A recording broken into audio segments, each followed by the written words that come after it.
Bonjour à tous, j'espère que vous allez bien. Excusez-moi pour le reflet dans les yeux. Là, je suis assis à une très bonne place, voilà, avec la fenêtre en face de moi, un petit courant d'air, comme s'il fait extrêmement chaud au Sénégal. On approche des 42 degrés. Donc voilà, vous m'excuserez un peu du désagrément et peut-être des fonds sonores, enfin du bruit qu'il peut y avoir avec le passage des voitures et des gens. Donc aujourd'hui, on va parler d'une des raisons pour lesquelles les pays africains, enfin en tout cas dans le cas du Sénégal, ont du mal à se développer. Et on va prendre l'exemple de l'impôt, parce qu'on pourrait prendre tout un tas d'exemples. Moi, vraiment, après 3 ans de vie au Sénégal, je me rends compte que tout ce qu'on nous raconte en Occident sur les raisons pour lesquelles nos pays ne se développent pas, 95% de ces raisons-là sont fausses. On va blâmer systématiquement l'ancien colonisateur, quand bien même, effectivement, il y a de la corruption à cette échelle-là, mais ça n'explique pas tout, loin de là, très très loin de là. Il faut savoir qu'un pays comme le Sénégal a un tissu économique qui est composé à 90 voire 95% d'informels. Donc ça représente, je crois, 60% de l'économie en volume monétaire, en argent. Et ces personnes informelles ne payent pas d'impôts, vu qu'elles ne sont pas inscrites dans les registres de l'État, voilà, qu'elles ne font pas leur déclaration, donc elles ne payent pas d'impôts du tout, du tout. Ce qui amène à une situation un peu compliquée pour l'État, qui a besoin de financer ses activités, ses infrastructures, ses services, ses fonctionnaires. Et les gens au Sénégal ne veulent pas payer cet impôt.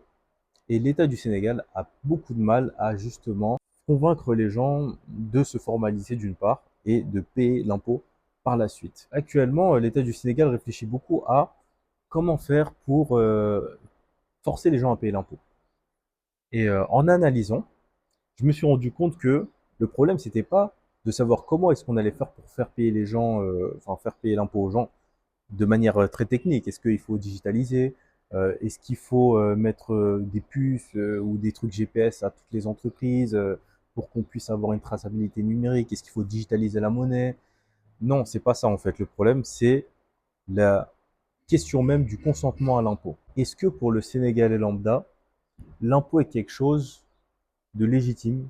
L'impôt est quelque chose d'utile. L'impôt, ça sert à financer des services qui vont bénéficier à l'ensemble de la population. Et le problème qu'on a au Sénégal, comme beaucoup d'autres pays en Afrique, c'est que le service public ne bénéficie pas du tout à la majorité de la population. Même les politiques publiques ne bénéficient en rien, voire quasiment en rien en fait, à la population.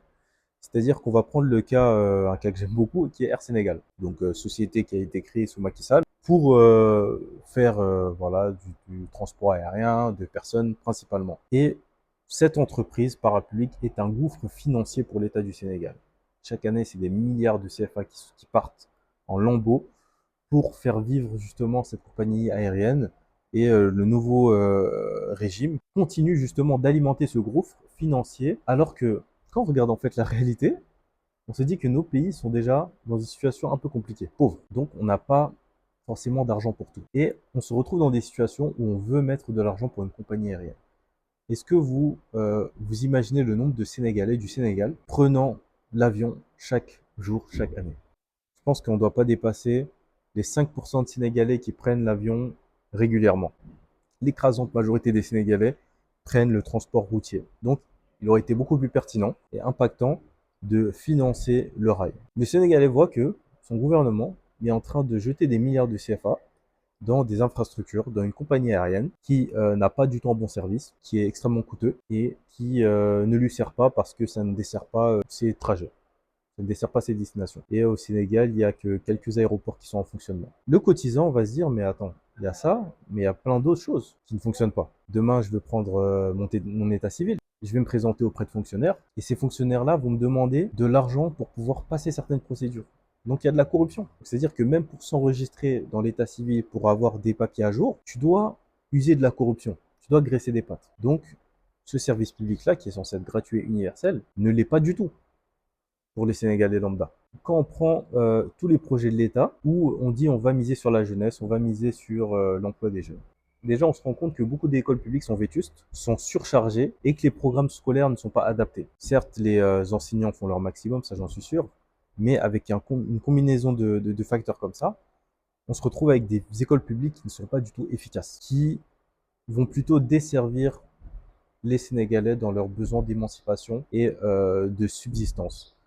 Et on arrive à une situation extrêmement paradoxale où Ce sont les gens qui n'ont pas fait l'école classique, qui ont fait l'école coranique, voilà, qui ont quitté l'école très tôt, qui se sont tournés vers des métiers techniques comme la soudure, climatisation, mécanique auto, construction, maçonnerie, qui s'en sortent beaucoup mieux à l'âge adulte que les personnes qui sont allées jusqu'à bac+5 ou bac+8. Parce que le système scolaire sénégalais est tellement faible qu'il ne crée pas les individus nécessaires au développement économique du pays. Et il ne crée même pas les personnes nécessaires pour répondre aux besoins des autres populations.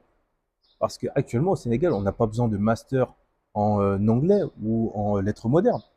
On a besoin d'électriciens, on a besoin de plombiers, on a besoin de maçons, on a besoin de tous ces gens-là qui vont construire les infrastructures. Si vous vous tournez vers des professionnels, des grands, voilà, des grands bâtisseurs ou des personnes qui sont dans les métiers techniques ou qui veulent faire des choses, et ben leur problème c'est de trouver de la main d'œuvre technique qualifiée. Et actuellement au Sénégal, cette main d'œuvre technique existe surtout chez les populations qui n'ont pas fait l'école classique.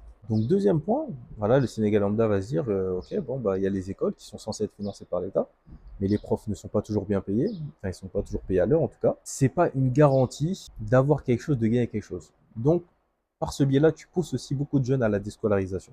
Il y a aussi le cas de la santé. La couverture santé au Sénégal est pas extrêmement bien. Et dans le cas de la santé, dans le cas de l'éducation, c'est la même chose. C'est que le secteur privé doit venir en secours de l'État. Ce qui fait que le Sénégalais, s'il a le choix, il va plutôt préférer mettre son gosse en école privée qu'en école publique. Parce qu'en réalité, le Sénégalais n'est pas dérangé par le fait de payer. Parce qu'on va penser que les gens sont avares, sont radins et tout. Le problème, c'est pas de payer. Le Sénégalais paye pour tout un tas de choses.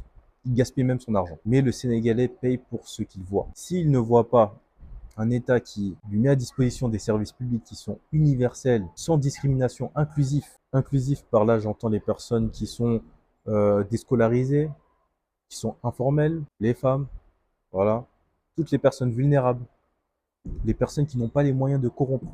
C'est ça inclusif, c'est ça universel. Tant que il n'y a pas l'égalité sur le territoire, pourquoi quelqu'un qui habite à Matam doit aller jusqu'à Dakar pour faire certains papiers?